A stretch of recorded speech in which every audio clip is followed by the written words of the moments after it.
او پر رب یقین وکا ته په یو سند سره چاڼکړی شوي دا روایات رد کا والله بغیر سند د راتلونکي قرآن رد کول د چوپ په شان کا په دې ژبه د قرآن دشمنۍ ته مه ودرېږه نو په دې ژبه د محمد مصطفی د احادیثو دشمنۍ ته مه ودرېږه دا د شیطان دوکه کوي چې دا ته وایي په بخاري را دوکه نو قرآن به مضبوط شي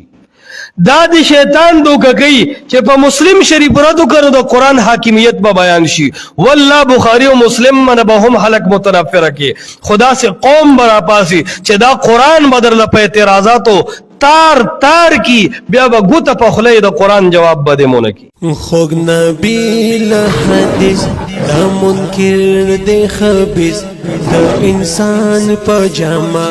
کی راغل ابلیس دا عالم د پاره چې نجات ګرځي یا به د الله دا کتاب ګرځي یا د محمد مصطفی حدیث نن خو جبی زمون د الله د کتاب هم خلاف استعمالیږي نو نن جبی زمون د محمد مصطفی د احادیثو خلاف هم استعمالیږي بخاری پسې بده او مسلم شریف پسې بده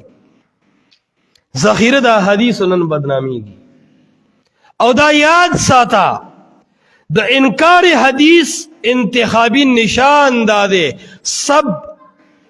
او شتم په بخاری او مسلم پسی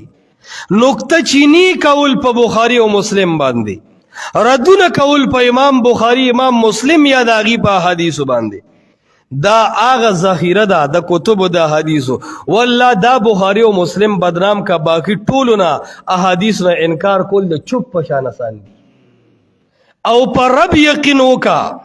ته په یو سند سره چاڼکړی شوي دا روایات رد کا والله بغیر سند د راتلونکي قرآن رد کول د چوپ په شان آسان دي نو دین به ختم شي که باقی به پاتې شي نو هر عالم ته دا پیغام دی هر لوی او هر وړوکی هر د منبر او محراب داعی ته دا پیغام دی چې ما یلفظ من قول الا لدیه رقیب عتید جبه دے پہ اختیات کا پا جبه قرآن بیان کا پا جبه دے احادیث دا رسول اللہ صلی اللہ علیہ وسلم بیان کا پا دی جبه دا قرآن دشمنے تا مود رے گا نو پا دی جبه دا محمد مصطفی دا احادیث دشمنے تا مود رے گا دا دی شیطان دوکه کوي چې دا ته وایي په بخاری را دوکه نو قرآن به مضبوط شي